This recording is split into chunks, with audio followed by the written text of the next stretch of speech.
शुक्लाम्बरधरं विष्णुं शशिवर्णं चतुर्भुजं प्रसन्नवदनं ध्यायेत् सर्वविघ्नोपशान्तये। व्यासं वसिष्ठनप्तारं शक्तैः पौत्रमकल्मषं पराशरात्मजं वन्दे सुखतातं तपोनिधिं। व्यासाय विष्णुरूपाय व्यासरूपाय विष्णवे नमो वै ब्रह्मनिधये वासिष्ठाय नमो नमः। अविकाराय शुद्धाय नित्याय परमात्मने सदैकरूपरूपाय विष्णवे सर्वजिष्णवे। यस्य स्मरणमात्रेण जन्म संसारबन्धनात् विमुच्यते नमस्तस्मै विष्णवे प्रभविष्णवे। ॐ नमो विष्णवे प्रभविष्णवे। श्रीवैशम्पायनोवाच श्रुत्वा धर्मानशेषेण पावनानि च सर्वशः युधिष्ठिरः शान्तोवाच जगत्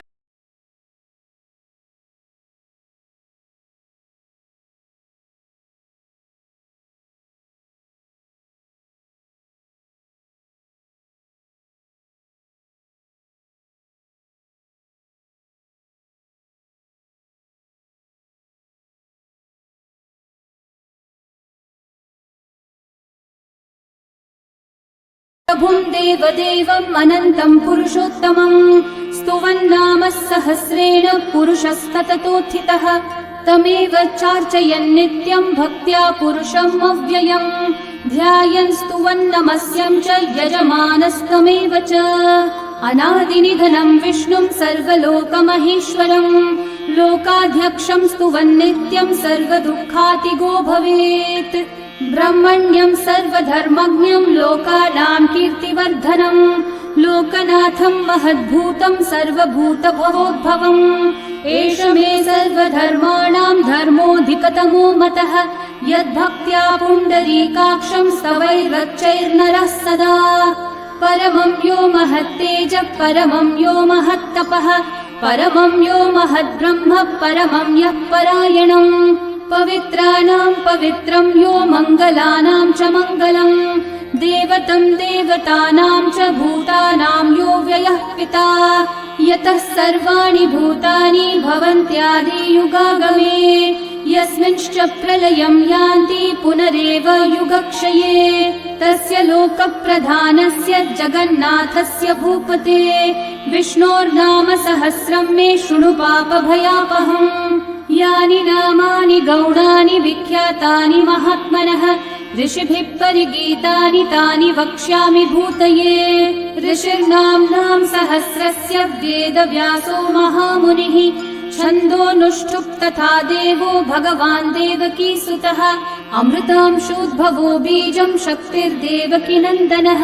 त्रिसामाहृदयं तस्य शान्त्यर्थे विनियुज्यते। विष्णुं जिष्णुं महाविष्णुं प्रभविष्णुं महेश्वरम् अनेकरूपदैत्यान्तं नमामि पुरुषोत्तमम्।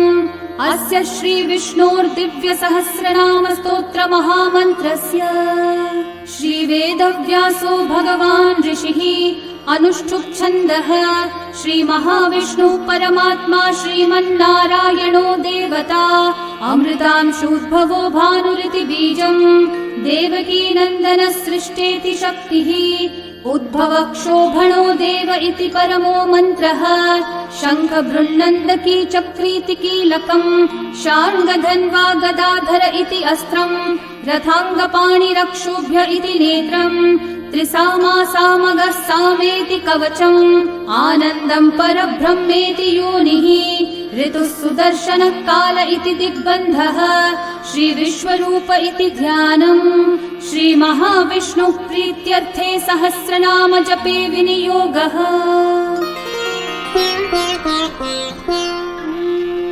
ध्यानम्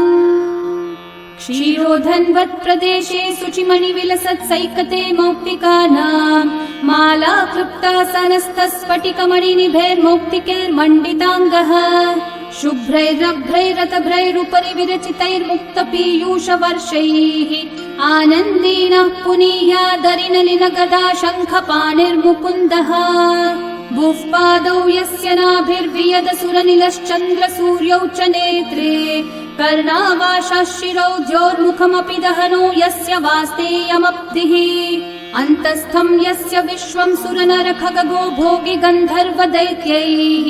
चित्रं रम्यतेतं त्रिभुवन विपुषं विष्णुमीशं नमामि। ॐ नमो भगवते वासुदेवाय। शान्ताकारं भुजगशयनं पद्मनाभं सुरेशं विश्वाधारं गगनसदृशं मेघवर्णं शुभङ्गं लक्ष्मीकान्तं कमलनयनं योगिहृद्ध्यानगम्यं वन्दे विष्णुं भवभयहरं सर्वलोकैकनाथम् मेघश्यामं पीतकौशेयवासं श्रीवत्साङ्कं कौस्तुभोद्भासिताङ्गम् पुण्योपेतं पुण्डरीकायताक्षं विष्णुं वन्दे सर्वलोकैकनाथम् नमः समस्तभूतानामादिभूताय भूभृते अनेकरूपरूपाय विष्णवे प्रभविष्णवे सशङ्खचक्रं सकिरीटकुण्डलं सपीतवस्त्रं सरसीरुहेक्षणं सहारवक्षस्थलशोभिकौस्तुभं नमामि विष्णुं शिरसा चतुर्भुजम् छायायां पारिजातस्य हेमसिंहासनोपरि आसीनमम्बुदश्याममायताक्षम् अलङ्कृतम् चन्द्राननं चतुर्बाहुं श्रीवत्साङ्कितवक्षसं रुक्मिणी सत्यभामाभ्यां सहितं कृष्णमाश्रये। ॐ विश्वं विष्णुर्वषट्कारो भूतभव्यभवत्प्रभुः भूतकृद्भूतभृद्भावो भूतात्मा भूतभावनः भूतात्मा परमात्मा च मुक्तानां परमा गतिः अव्ययः पुरुषः साक्षी क्षेत्रज्ञोऽक्षर एव च योगो योगविदां नेता प्रधानः पुरुषेश्वरः नारसिंहः वपुः श्रीमान् केशवः पुरुषोत्तमः सर्वः शर्वः शिवस्थाणोर्भूतादिर्निधिरव्ययः सम्भवो भावनो भर्ता प्रभवः प्रभुरीश्वरः स्वयंभू शम्भुरादित्यः पुष्कराक्षो महास्वनः अनादिनिधनो धाता विधाता धातुरुत्तमः अप्रमेयो ऋषिकेशः पद्मनाभोऽमरः प्रभुः विश्वकर्मा मनुस्त्वष्टा स्थविष्ठस्थविरो ध्रुवः अग्राह्यः शाश्वतः कृष्णो लोहिताक्षः प्रतर्दनः प्रभुतस्त्रिककुब्धामः पवित्रं मङ्गलं परम् ईशानः प्राणदः प्राणो ज्येष्ठः श्रेष्ठः प्रजापतिः हिरण्यगर्भो भूगर्भो माधवो मधुसूदनः ईश्वरो विक्रमी धन्वी मेधावी विक्रमक्रमः अनुत्तमो दुराधर्षः कृतज्ञः कृतिरात्मवान् सुरेशः शरणं शर्म विश्वरेतः प्रजाभवः अहः संवत्सरो व्याळः प्रत्ययः सर्वदर्शनः अजः सर्वेश्वरः सिद्धिः सिद्धि सर्वादिरच्युतः वृषा कपिरमेयात्मा सर्वयोगविनिःसृतः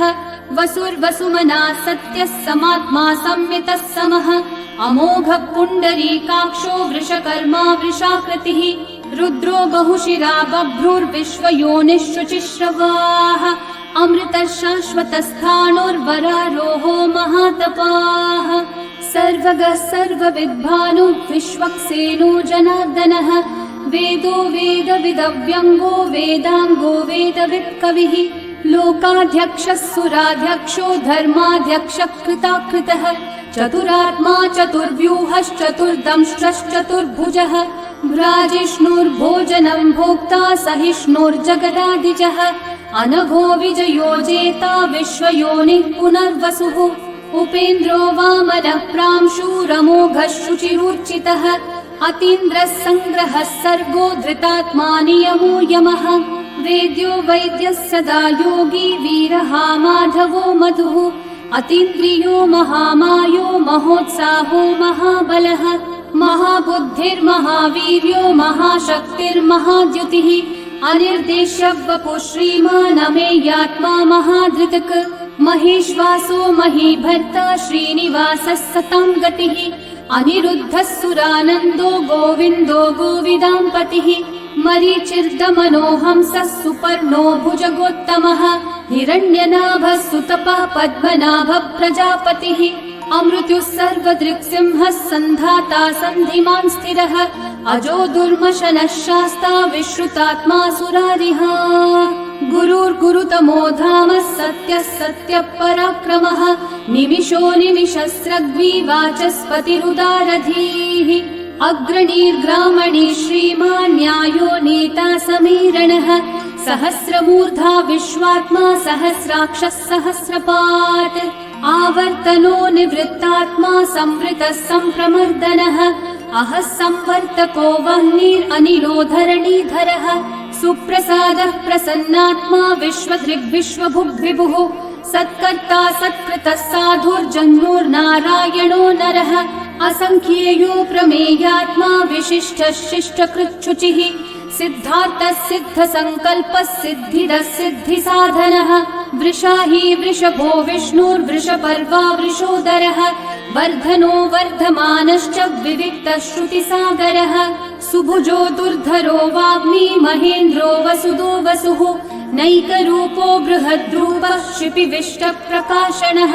ओजस्तेजो द्युतिधरः प्रकाशात्मा प्रतापनः ऋद्धस्पष्टाक्षरो मन्त्रश्चन्द्रांशूर्भास्करद्युतिः अमृतांशूद्भवो भानुर्शशबिन्दुः सुरेश्वरः औषधं जगतः सेतुः सत्यधर्मः पराक्रमः भूतभव्यभवन्नाथः पवनः पावनो नलः कामः कामकृत्कान्तः कामः कामप्रदः प्रभुः युगादिकृद्युगावर्तो नैकमायो महाशनः अदृश्यो व्यक्तरूपश्च सहस्रजिदनन्तजित् इष्टो विशिष्टशिष्टेष्ठः शिखण्डी नहुषो वृषः क्रोधः क्रोधकृत्कर्ता विश्वबाहुर्महीधरः अच्युतः प्रथितः प्राणः प्राणदो वासवानुजः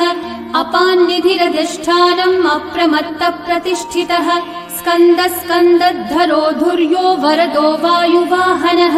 वासुदेवो बृहद्भानुरादिदेवः पुरन्दरः अशोकस्थारणस्थारः शूरः शौरिर्जनेश्वरः अनुकूलः शतावर्तः पद्मी पद्मनिभीक्षणः पद्मनाभोरविन्दाक्षः पद्मगर्भः शरीरभृत् महर्धिरिग्धो वृद्धात्मा महाक्षो गरुडध्वजः अतुलः शरभो भीमः समयज्ञो हविर्हरिः सर्वलक्षणलक्षण्यो लक्ष्मीवान् समितिञ्जयः विक्षरो रोहितो मार्गो हेतुर्दामोदरः सहः महीधरो महाभागो वेगवानमिताशनः उद्भवक्षोभणो देवः श्रीगर्भः परमेश्वरः करणं कारणं कर्ता विकर्ता गहनो गुहः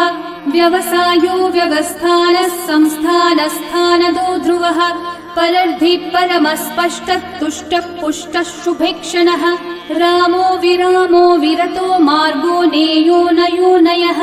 वीरशक्तिमतां श्रेष्ठा धर्मो धर्मविदुत्तमः वैकुण्ठः पुरुषः प्राणः प्राणदः प्रणवः पृथुः हिरण्यगर्भः शत्रुघ्नो व्याप्तो वायुरधोक्षजः ऋतुः सुदर्शनः कालः परमेष्ठी परिग्रहः उग्रः संवत्सरो दक्षो विश्रामो विश्वदक्षिणः विस्तारस्थावरस्थाणु प्रमाणं बीजमव्ययम् अर्थोऽनर्थो महाकोशो महाभोगो महाधनः अनिर्विण्णस्थविष्ठो भूर्धर्मयूपो महामखः नक्षत्रनेमिर्नक्षत्री क्षामः समीहनः यज्ञयुज्यो महेज्यश्च क्रतुः सत्रं सताङ्गतिः सर्वदर्शी विमुक्तात्मा सर्वज्ञो ज्ञानमुत्तमम् सुव्रतः सुमुखः सूक्ष्मः सुघोषः सुखदः सुहृत् मनोहरो जितक्रोधो वीरबाहुर्विदारणः स्वापनः स्ववशो व्यापी नैकात्मा नैककर्मकृत् वत्सरो वत्सलो वत्सी रत्नगर्भो धनीश्वरः धर्मगुग्धर्मकृद्धर्मी सदसक्षरमक्षरम् अविज्ञाता सहस्रांशूर्विधाता कृतलक्षणः गभस्तिनेमि सत्त्वस्थः सिंहो भूतमहेश्वरः आदिदेवो महादेवो देवेशो देवभृद्गुरुः उत्तरो गोपतिर्गोप्ता ज्ञानगम्यः पुरातनः शरीरभूतभृद्भोक्ता कपीन्द्रो भूरि दक्षिणः सोमपोऽमृतपः सोमः पुरुजित्पुरुसत्तमः विनयोजयः सत्यसन्धो दाशारः सात्वतां पतिः जीवो विनयिता साक्षी मुकुन्दोऽमितविक्रमः अम्भोनिधिरनन्तात्मा महोधरिशयोऽन्तकः अजो महार्हः स्वाभाव्यो जितामित्रप्रमोदनः आनन्दो नन्दनो नन्दः सत्यधर्मा त्रिविक्रमः महर्षि कपिलाचार्य कृतज्ञो मेदिनीपतिः त्रिपदस्त्रिदशाध्यक्षो महाशृङ्गकृतान्तकृत् महावराहो गोविन्दः सुषेणः कनकाङ्गदी गुह्यो गभीरो गहनो गुप्तश्चक्रगदाधरः वेधास्वाङ्गोजितः कृष्णो दृढसङ्कर्षणोच्युतः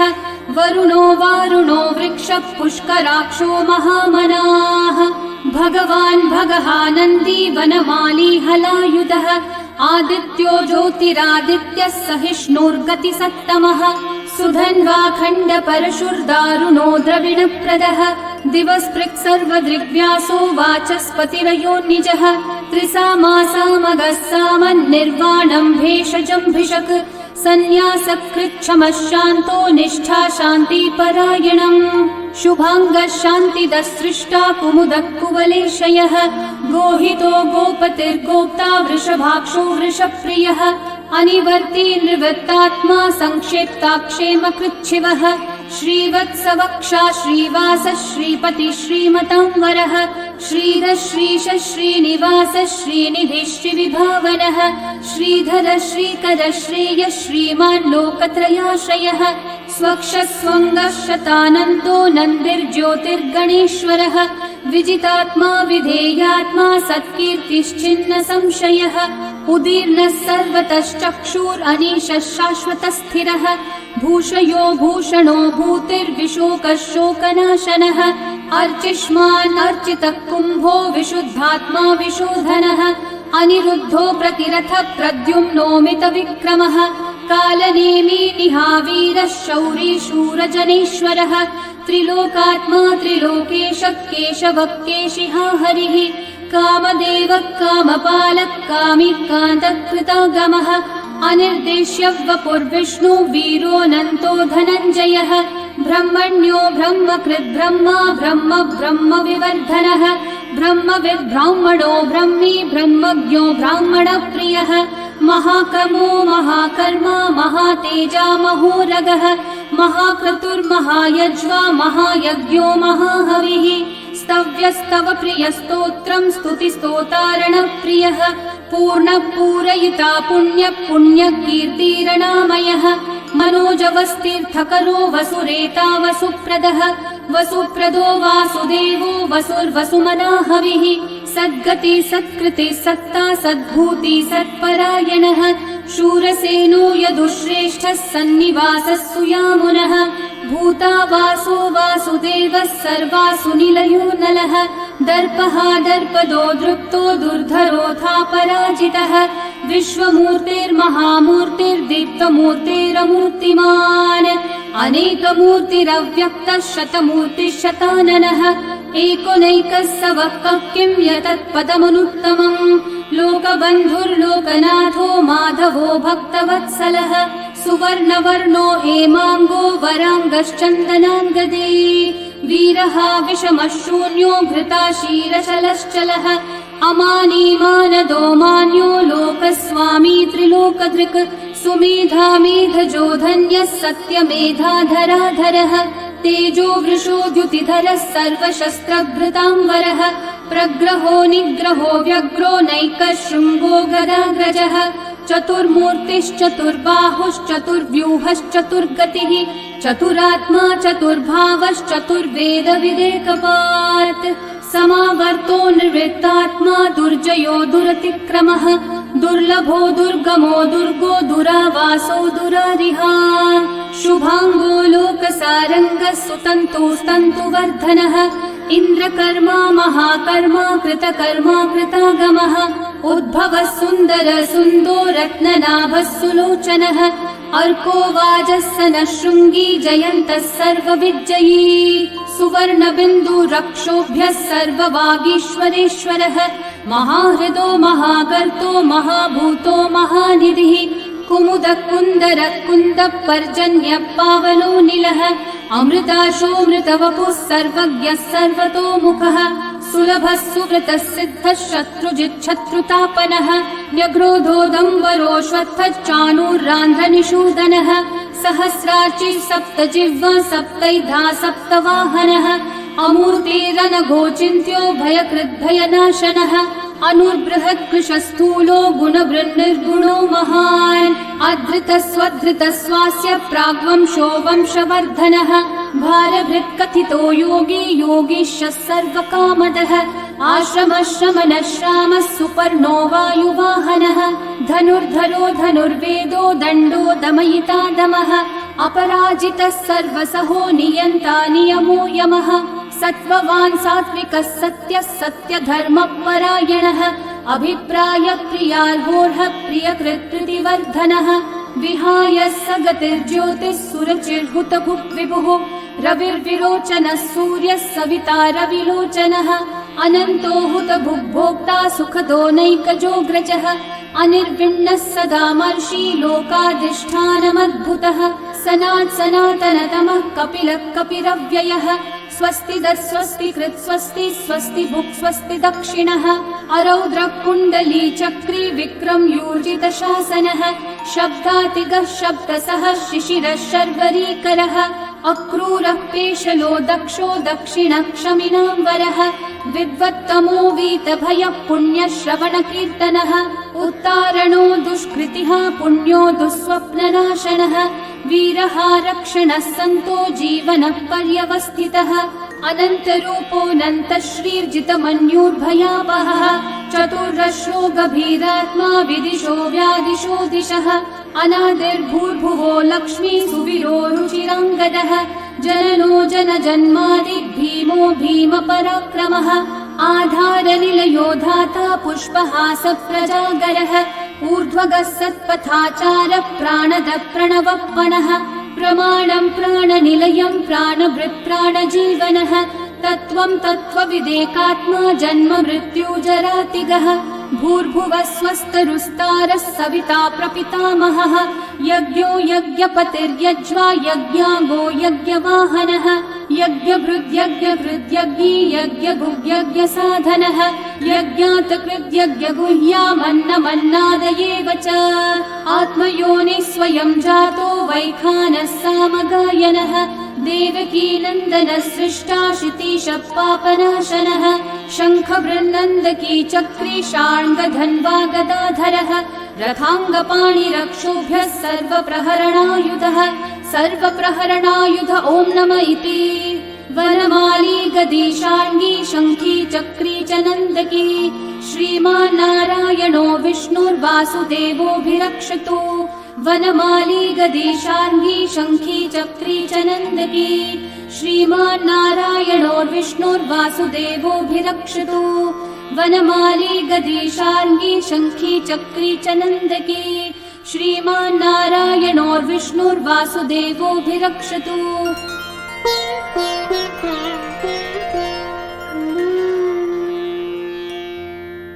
इतीदं कीर्तनीयस्य केशवस्य महात्मनः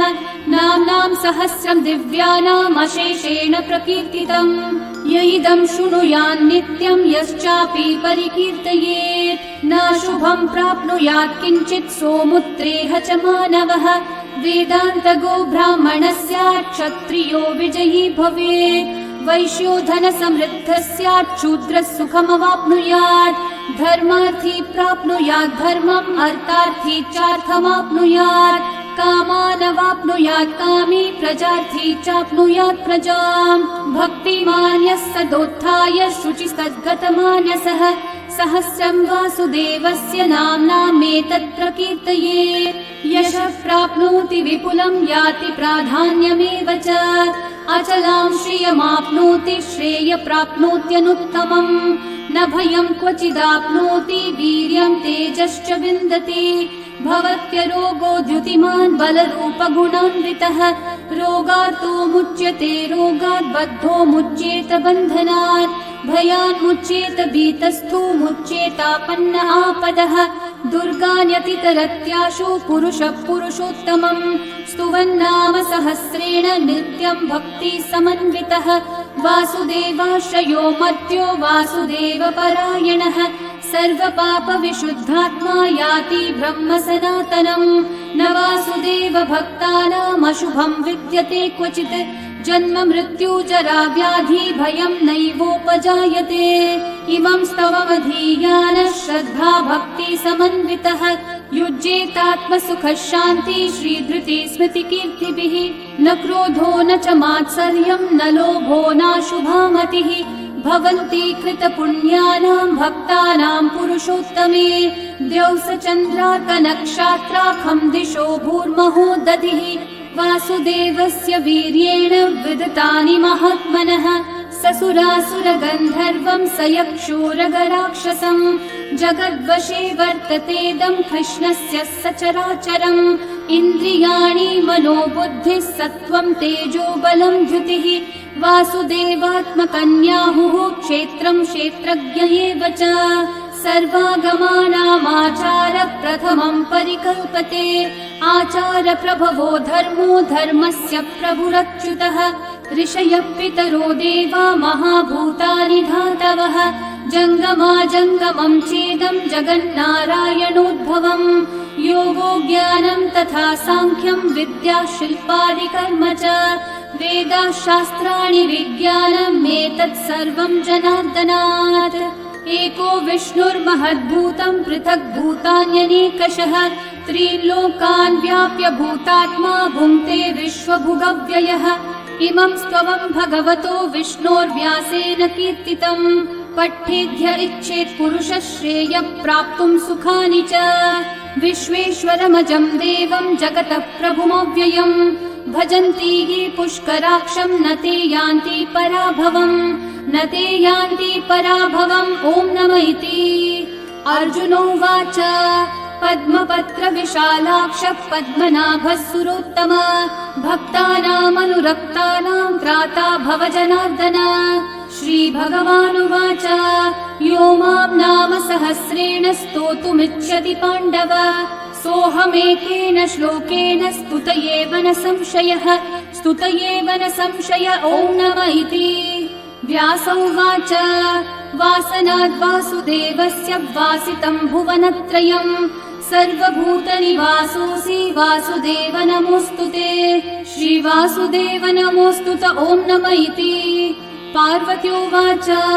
केनोपायेन लघुना विष्णोर्नाम सहस्रकम् पठ्यते पण्डितेर्नित्यं श्रोतुमिच्छाम्यहं प्रभो